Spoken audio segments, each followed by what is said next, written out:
Amis internautes, bonjour, bienvenue dans ce Flash Actu Matin. Après l'attaque terroriste du 8 janvier ayant coûté la vie à 30 soldats dans le nord du Bénin, un conseil extraordinaire des forces armées s'est tenu à Cotonou. Les responsables militaires ont examiné les failles sécuritaires, notamment l'absence de coopération avec le Burkina Faso et le Niger. Selon les informations, les corps des victimes rapatriés à Ouidah seront remis aux familles cette semaine.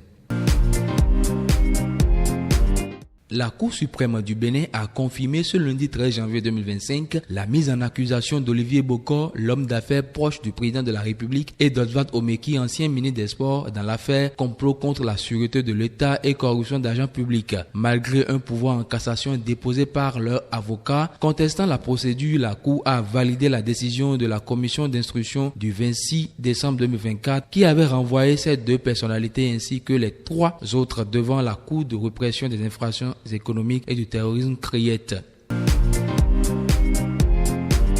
Au Niger, le chef de la junte au pouvoir, le général Tiani, a pris une ordonnance sur le séjour des étrangers. Désormais, l'entrée ou le séjour d'un étranger au Niger est conditionné par la détention préalable de titres et documents de voyage ou de séjour.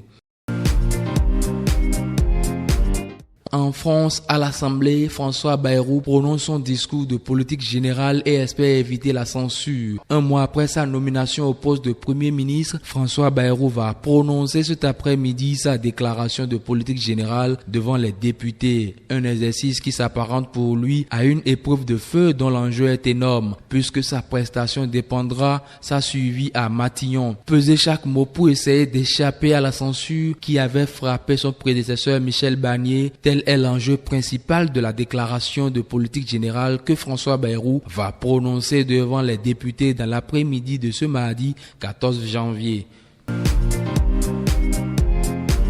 Puis c'est officiel, Rigobert Song, ancien capitaine et sélectionneur des Lions indomptables, a pris les commandes des Fauves de la Centrafrique ce lundi 13 janvier 2025. Cette nomination annoncée par un arrêté du ministre des Sports marque un tournant pour le football centrafricain. Rigobert Song, désormais nouveau sélectionneur de la Centrafrique. Amis internautes, ce sera tout pour ce Flash Actu Matin. Merci de nous avoir suivis. À très bientôt.